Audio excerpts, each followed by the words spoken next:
할렐루야. 오늘 하나님 말씀 사도신경 7장 1절부터 10절에 있는 말씀입니다. 사도행전 7장 1절부터 10절에 있는 말씀 같이 합독합니다. 대제사장이 가로되 이것이 사실이냐? 스데반이 가로되 여러분 부형들이여 들으소서.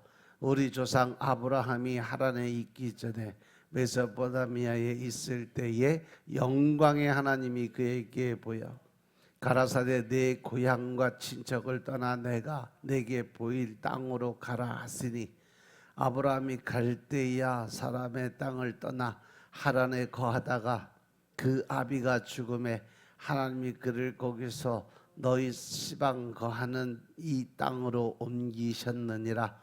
그러나 여기서 발붙일 만큼도 유업을 주지 아니하시고 다만 이 땅을 아직 자식도 없는 저와 저희의 씨에게 소유로 주신다고 약속하셨으며 하나님 또 이같이 말씀하시되 그 씨가 다른 땅에 나그네 되리니 그 땅 사람이 종을 삼아 400년 동안을 괴롭게 하리라 하시고 또 가라사대 종 삼는 나라를 내가 심판하리니 그 후에 저희가 나와서 이곳에서 나를 섬기리라 하시고 할례의 언약을 아브라함에게 주셨더니 그가 이삭을 낳아 8해 만에 할례를 행하고 이삭이 야곱이 우리 12조상을 낳으니 여러 조상이 요셉을 시기하여 애굽에 팔았더니 하나님이 저와 함께 계셔 그 모든 환난에서 건지사 애굽 왕 바로 앞에서 은총과 지혜를 주심에 바로가 저를 애굽과 자기 온 집에 치리자로 세웠느니라. 아멘. 할렐루야. 이제 7장에 들어오면서 스데반 집사가 드디어 이제 하나님의 말씀이 임하게 되고 하나님의 예수님에 대한 설교를 시작을 해요. 스데반 집사도 은혜가 충만했지만 성령이 임하기 전까지는 말씀의 의미나 뜻을 제대로 아는 게 없어서 그런데 그가 성령의 세례를 받고 성령이 그 안에 들어가니까 구약의 말씀부터 시작을 해 창세기부터 시작해서 쭉 이제 풀어가기 시작했어요.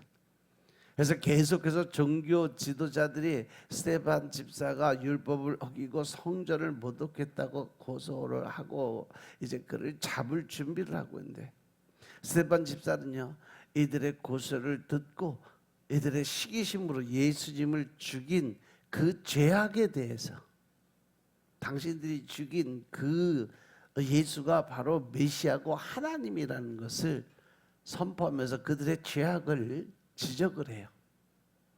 이스라엘 역사에 나온 요셉과 모세를 통해서 예수 그리스도를 증거하기 시작을 해요. 그리고 성전의 역사를 통해서 성전에 내주기도 하지만 성전을 초월해 계신 하나님이 계시다는 것을 선포하죠. 우리는 이 스데반의 설교를 통해서 우리가 얼마나 가지고 있는 자기 유전적 즉 종교 지도자들과 같은 죄악에 빠질 수 있는가를 한번 생각해 볼 필요가 있다. 그냥 타성에 젖은 신앙관 또 그냥 이렇게 환경과 조건 따지고 사람들 바라보는 신앙이 얼마나 위험한 신앙인지를 깨달아야 된다. 그리고 우리는 어떠한 상황 속에서도 예수님이 그리스도라는 것을 증거해야 된다는 것을 꼭 배워야 될 필요가 있다. 그래서 이 사도행전 7장을 통해서 하나님이 스데반 집사를 세워서 그가 순교하기까지 하나님의 일을 어떻게 담대하게 선포하고 그 담대한 믿음을 나타내 보였는지를 나타내는 거예요. 그래서 1절을 보니까 대제사장이 이르되 이것이 사실이냐? 로마의 노예로 끌려갔다 온 사람들이 바로 자유민이라고 설명을 하는데 이들이 스데반 집사와 변론을 하다가 하나님의 말씀에 대해서 이기질 못했어요. 이들은 백성과 장로와 서기관들을 총동원시켜서 스데반 집사를 잡아서 공회로 끌고 왔어요. 그래서 그들이 스데반 집사가 성전과 율법을 모독했다고 고소를 했고, 그들은 스데반 집사가 전하는 예수님이 성전을 헐었다가 3일 만에 다시 짓겠다고 이야기했다고 가서 고소를 한 거예요. 6장에서 그 성전을 우리가 새로 짓는데 70년을 걸려서 이 성전을 지었는데 어떻게 그걸 3일 만에 다시 짓겠느냐라고 생각을 하는 거죠. 예수님께서 말씀하신 건 영적으로 내가 성전이고 또 내가 이 죽은 후 3일 만에 부활하겠다라는 말씀을 선포하고, 그것이 바로 하나님의 뜻이고 방법이다라고 설명을 해줬는데, 그 유대인들이 생각한 것은 육적인 자기의 지식적인 믿음을 보고서 받아들이니까 동문서답을 하는 거죠. 근데 우리도 보면요, 항상 대화할 때 보면 엉뚱한 대답하는 사람들이 있어. 뭐냐, 자기가 듣고 싶은 얘기만 듣고 다른 얘기들은 다 뒤로 제껴라. 자기가 필요한, 자기한테 듣고 싶은 얘기, 그러다 보면 자기 주장이 강해지는 거죠. 그래서 지금 이 유대 사람들이 다 그렇게 하고 있다는 거예요. 예수님이 모세가 전해준 규례를 고치겠다는 말을 했다고도 이야기를 해요. 대제사장은 스데반 집사가 과연 그런 예수님을 전해서 성전과 율법을 모독했느냐고 다시 질문을 하는데, 스데반 집사는요, 이들에게 이스라엘의 역사를 통해서 예수님이 어떤 분인지 또 누구인지를 증거를 하기 시작을 해요. 예수님이 참 성전이 되시고 구약의 율법을 완성하신 분이 바로 메시아다라고 설명을 해줘요. 그래서 2절에 보면 스데반이 이야기를 해요. 여러분 부형들이여 들으소서. 우리 조상 아브라함이 하란에 있기 전 메소포타미아에 있을 때에 영광의 하나님이 그에게 보였다라고 설명을 해요. 스데반 집사가 문제를 따지지 않고 이제 말씀의 중심, 말씀의 근원 안으로 들어가기 시작을 했어요. 특징적인 건 뭐냐면요, 마귀 사단들은요, 말씀이 선포가 되면 절대로 덤비지 못해요. 그래서 사단들하고 싸울 때는요, 내 지식 갖고 싸우려고 그러면 100% 져요. 그런데 말씀 가지고 말씀을 대놓고 펴놓고 이렇게 설명을 하면 절대 못 덤벼요. 그래서 여러분들 평상시 말씀 읽는 거 게을리하지 말라는 이유는, 바깥에 나가서 2단들 3단들 만나서 얘기할 때 내가 말씀을 많이 먹어두면 성령님이 그때그때 대답할 수 있는 거, 또 그때그때 대처할 수 있는 방법, 이런 걸 다 알려줘요. 지금 스데반 집사도 자기도 모르는 앞에 3장 4절에서도 베드로의 설교를 통해서 성령이 임하니까 어부 생활만 평생을 해서 글자를 잘 알지도 못하고 또 어떤 지식적인 건 아예 생각도 못했던 베드로가 성령님이 임하니까 막 구약서부터 시작해서 그냥 쭉 풀어나가잖아요. 지금 스데반 집사도 마찬가지야. 성령님이 임하시니까 그 안에서 말이, 하나님의 말씀이 막 선포가 되는 거예요. 창세기부터 이스라엘의 역사를 설명을 시작을 해요. 스데반 집사는요, 이스라엘의 조상 아브라함에서부터 복음을 선포를 하기 시작한 거죠. 이 유대인들이 바라보는 아브라함은 믿음의 조상이에요. 믿음의 본을 보여주신 그러한 사람이에요. 아브라함은 메소포타미아 지방에 살고 있었고, 그것에서 그가 하던 일이 뭐예요? 우상을 숭배하며 살았던 사람이 아브라함이에요. 그런데 아브라함을 부르신 하나님은 영광의 하나님이심을 믿으시기 바랍니다. 그래서 영광의 하나님이 아브라함을 부르신 거예요. 이렇게 우상을 섬기던 아브라함을 통해서도 하나님은 영광을 드러내시는 하나님이라는 거예요. 그러니까 여러분들이 생각할 때 저 사람 우상을 섬기니까 절대 안 변할 거야, 저 사람은 다른 종교에 있으니까 절대 예수님한테 안 들어올 거야, 선입견이나 선입감을 갖고 결정하지 말라는 거예요. 하나님은 어떠한 사람이든 다 들어 사용하신다. 어제 여러분들 새로 오신 분 봤죠? 그분도 무당령이 꽉 차갖고 힘들어서 찾아온 거예요. 그래서 어제 3시부터 시작해서 예배 시간 전까지 밤 먹여가면서 설명을 쫙 해서 어제 설교를 예배 드리고 와서 예배 드리고 왔는데 어제 설교의 은혜를 많이 받았더라고요. 목사님 오늘 강단에서 말씀하신 말씀이 다 저한테 하신 말씀이면서 제가 너무 은혜를 많이 받았어요. 그거 와서 감사 인사를 하더라고. 그래서 등록 그러면 아예 그냥 우리 교회 등록하고 치료받고 이제 새 사람 되자 그랬더니 네. 그래서 바로 등록 카드까지 다 썼어. 우리 이전도사는 신경 써서 새신자 오니까 그 같이 오신 분이 그 전주에 사시는 분이네. 전주에서 여기까지 하나님이 2달 동안 무조건 너 같이 댕겨. 그래서 2달 동안 우리 교회로 오기로 했어. 전주에서 여기까지. 한영 구해놨으니까 그가 생명이 자랄 때까지 조금 옆에서 도와줘라. 그래서 그렇게 하기로 했어요. 그러니까 오시면 또 여러분들이 관심을 갖고 이렇게 또 이렇게 섬겨주고 모르는 거 잘 알려줘서 인도해줘서 교회가 내 집까지 편안하게 할 수 있게 여러분들 신경 좀 많이 쓰시면 감사하겠어요. 이렇게 하나님은 아브라함을 영광스럽게 만들기도 하지만 이스라엘을 영광스럽게도 만드시는 분이 하나님이심을 믿으시기 바랍니다.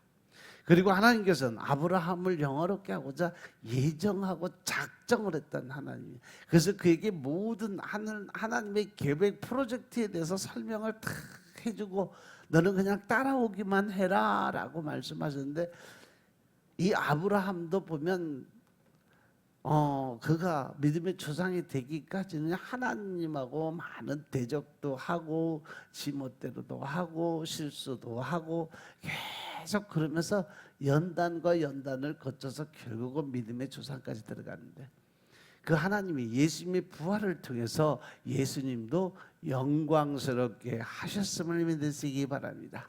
그리고 그 예수님을 믿는 우리들도 하나님께서 이제 하늘나라의 영광을 더 이어주실 것을 약속하셨음을 믿으시기 바랍니다.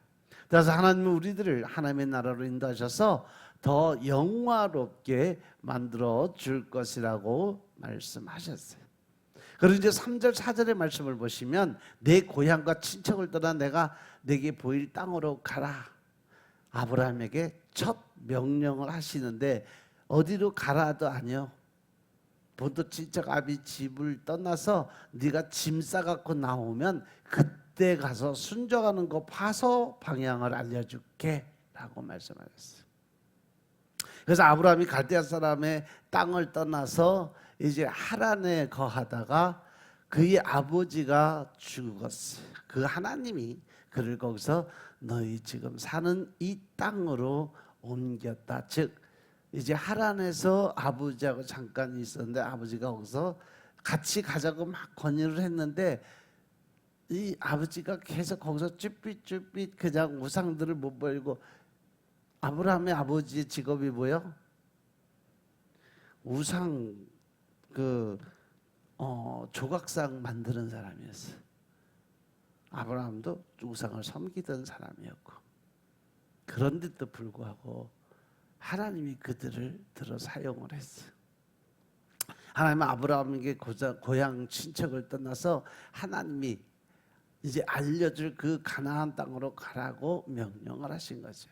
그리고 하나님은 아브라함에게만 아니라 그 아버지 데라와 동생 나홀도 함께 가나안 땅으로 들어가기를 권유를 해줬어요. 아브라함 아버지 데라와 동생 나홀과 함께 갈대아 사람의 땅을 떠나 하란 땅에 머물렀는데 아버지 데라가 하란에서 머뭇머뭇하다가 결국은 죽음을 맞이했어요. 하지만 동생 나홀은 계속해서 하란에 머물고 그 형이 하나님의 뜻을 따라서 순종하고 가는 그 길을 따라가지 않고 그냥 하란에 남아서 그냥 살았어요. 하나님은 하란에 사는 아브라함을 다시 가나안 땅으로 옮기시고 이 가나안 땅은 하나님의 나라인 천국을 의미한다라고 이렇게 말씀을 하세요. 그리고 이제 5절에 보면 여기서 발붙일 만한 땅도 유업도 주지 않냐고 다만 이 땅을 아직 자식도 없는 그의 후손에게 소유로 주신다고 약속을 하셨다고 그랬어요. 아브라함이 가나안 땅에 도착했을 때는요, 가나안 땅에 원주민들이 살고 있었어요. 하나님은 그 가나안 땅에 아브라함에게 발붙일 만큼의 땅도 유업으로 주지를 않았다고 그랬어요. 다만 이 땅을 아직 자식도 없는 그의 후손들에게 주시겠다고 약속을 하셨죠. 그러니까 아브라함이 얼마나 외로운 이 영적인 길을 걷기 위해서 얼마나 많은 것을 생각하고 내려놓고 버리고 그러고 살아갔냐는 거죠. 그래서 처음부터 하나님이 그 아브라함을 부르실 때는요, 아예 처음부터 넌 세상 것 다 내려놓고 네 세상의 모든 생각 버리고 그래서 본토 친척 아비의 집을 완전히 떠나서 홀로 나와 동행하는 삶을 살자라고 권유를 했던 거예요. 거기에 순종해서 따라왔기 때문에 그가 믿음의 조상이 될 수 있었던 거예요. 그래서 아브라함에게 약속을 주신 하나님을 믿기를 원했어요. 하나님을 믿고 하나님 나라를 이제 소망하기 시작을 했죠. 그래서 아브라함은 약속의 하나님을 믿고 감사의 제단을 쌓고 이제 하나님께 예배를 드렸어요. 그리고 하나님은 아브라함 생전에 그에게 가나안 땅에서 준 땅이 어느 정도냐? 막벨라 굴 하나만 주셨어요. 자기 무덤할 자리밖에 안 줬다는 얘기예요. 현실에서는 발붙일 만큼의 유업도 없어요. 하나님의 약속을 믿고 사는 것, 이것이 바로 믿음이다라는 것을 아브라함의 신앙을 통해서 우리에게 보여주고 계심을 깨달으시기 바랍니다. 내게 아무것도 없고 또 내가 아무것도 얻을 것도 없는 것 같지만 그 믿음 안에서 하나님을 바라보고 살기 시작을 하면 세상의 최고의 갑부가 될 수 있는 길을 하나님은 이미 예비해 놓고 준비해 놓으신 것을 믿으시기 바랍니다. 아멘. 그래서 우리가 이 땅에 살아가면서 하늘의 소망을 두고 또 영원한 그 영생의 천국의 소망을 두고 하나님이 예비하신 생명의 면류관을 바라보며 살아가면 이 땅에 아무리 힘들고 어려운 삶을 산다 할지라도 결국 그 힘들고 어려운 것이 고생으로 여기지 않고 오히려 감사의 제물이 될 수 있다는 사실 명심하시기 바랍니다. 아멘. 또 6절 7절의 말씀을 보시면 하나님이 말씀을 하세요. 그 후손이 다른 땅에서 나그네가 되는데 그 땅 사람들이 종으로 삼아서 400년 즉 애굽의 노예 생활을 400년 동안 하게 될 거라고 말씀을 하세요. 그리고 나서 그 이후에 그들을 끌어낼 때 종 삼은 나라를 하나님이 심판하신다. 아브라함은 하나님을 믿고 감사를 드렸지만 한 10년쯤 지나자 다시 불신에 빠졌어요. 그래서 창세기 15장에 보면 아브라함은 하나님이 자식을 주지 않는다고 하나님께 원망과 불평의 기도를 쏟아놔요. 그리고 나서 포기하는 마음으로 그냥 아무것도 이루어지는 게 보이지 않으니까 방에서 뒹굴뒹굴 하면서 잠도 안 자고 늦은 밤까지 떼구르떼구르 그러고 있었어요.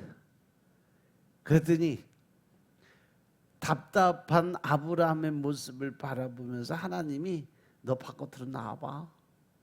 저 하늘 봐라. 엄청난 별 많지. 앞으로 네 자손들이 저렇게 많게 될 거야. 기대해라. 바닷가 모래 백사장에 가서 저 백사장 봐라. 네 후손들이 저 모래알 같이 많이 생성이 될 거야. 그러니까 믿어라. 그러니까 아브라함이 그 말씀을 믿고 이제 따르기로 작정을 하니까 하나님이 그의 믿음을 보고 그를 의롭다라고 칭찬을 하신 부분이에요. 하나님은 아브라함에게 하나님 자신을 다 통째로 주기 원하셨어요. 뭐든지 원하는 대로 다 이루어주기를 원하셨어요. 그리고 아브라함의 후손이 앞으로 얻을 땅의 범위를 정해줬어요. 이 가나안 땅, 천국을 전체 다 주겠다. 그 땅을 얻을 시기도 말씀하시고, 그 당시 아브라함은 아무것도 없어서 자식도 없지요, 뭐 가진 그런 물건도 그렇게 많지 않았죠. 그런데 하나님은 아브라함의 후손이 태어나고 그 자손이 애굽 땅에서 400년간 나그네가 될 것이라고 선포를 해줬고, 애굽 땅 사람들이 아브라함의 자손을 종으로 삼아서 400년 동안 괴롭게 할 거라고 하나님이 말씀을 하셨어요. 하나님은 아브라함의 후손이 400년 후에는 이 땅을 차지할 것을, 그 400년의 기간이 지나고 나면 내가 다시 너희에게 이 땅을 회복시켜주는, 그때는 어떤 땅이 되는 거예요? 젖과 꿀이 흐르는 땅을 너희에게 주겠다고 약속을 하신 거죠. 아멘. 그때 보면 아브라함이 죽은 후에요, 가나안 땅에 들어가게 되면 결국 아브라함은 죽고 난 이후에 하나님은 그 약속을 이뤄줄 거다라고 설명을 하시는 거예요. 이 약속의 땅은 하나님이 거하시는 땅, 하나님이 함께 하시는 젖과 꿀이 흐르는 땅이에요. 하나님 나라의 모형이었죠. 그런데 하나님께서 이스라엘 백성들을 종 삼는 애굽 나라에 대해서는 심판을 하시겠다고 말씀하시면서 하나님은 모세를 통해서 애굽의 10가지 재앙을 내리고 그들이 따라오던 그들을 홍해바다에 심판하는 장면을 이미 아브라함에게 약속을 하셨던 부분을 기억하시기 바랍니다. 430년 전에 하나님이 그 이전에 아브라함에게 약속하셨던 그 말씀이 모세를 통해서 출애굽한 이후에 홍해바다가 갈라지고 그들이 다 탈출을 하고 건너간 다음에 뒤쫓아오는 애굽 병사들을 한 번에 다 물에다 수장시켰던 사건. 그래서 하나님이 종 삼았던 너희들을 애굽 백성들을 내가 반드시 심판하시겠다는 말씀이 그대로 이루어졌음을 믿으시기 바랍니다. 아멘. 그렇게 애굽 백성을 심판하신 후에 이스라엘 백성들이 애굽에서 출애굽해서 가나안 땅에서 하나님을 섬길 거다라고 말씀하실 때 그대로 이루어졌음을 믿으시기 바랍니다. 그리고 하나님은 이스라엘 백성들이 여호수아를 통해서 가나안 땅을 점령할 것을 약속을 했고, 결국 하나님은 그 가나안 땅에서 이스라엘 백성들이 하나님께 감사의 제사를 드리게 만들어 줄 거다 약속하신 것을 모세가 죽고 난 이후에 여호수아를 통해서 하나님은 이스라엘 하나님이 없는 삶이 얼마나 비참한가를 깨닫게 하시고 구원의 감각을 신고자 하셨어요. 이렇게 아브라함은 400년 후에 이르시 하나님의 약속을 믿고 하나님께 감사의 제사를 드렸음을 깨달으시기 바랍니다. 그리고 이제 8절에 보시니까 할례의 언약을 아브라함에게 주셨던 그가 이삭을 낳아 여드레 만에 할례를 행하고 이삭이 야곱이 우리 이 12조상을 낳았다라고 설명을 해놨어요. 나머지는 우리 다음 내일 시간에 또 이 7장이 엄청 길어요. 60절까지 있어요. 한 2주는 해야 될 것 같아요. 기도합시다. 아버지 감사합니다. 오늘도 은혜 가운데 아버지 우리가 하나님의 뜻을 깨닫고 성경의 지식을 알게 하시니 감사합니다. 성령님 각 심령마다 성령 하나님이 임자하여 주심으로 아버지 우리가 늘 기쁘고 감사하게 살아갈 수 있도록 역사하시고 이제 듣건 하나님의 사랑을 나누고 베푸는 자리에서 하나님께 드리는 영광의 삶을 살 수 있도록 축복하옵소서. 오직 예수, 오직 한 길의 삶을 살아가게 역사하옵소서. 오늘 하루도 살아가면서 하나님이 기뻐하시는, 또 하나님이 웃게 만들 수 있는 하루의 삶을 살 수 있도록 축복하시고 오직 주의 영광 위에 살아가게 하나님의 역사하여 주시옵소서. 모든 말씀 우리 주 예수 그리스도의 이름으로 감사드리며 기도드려 싸움나이다. 아멘.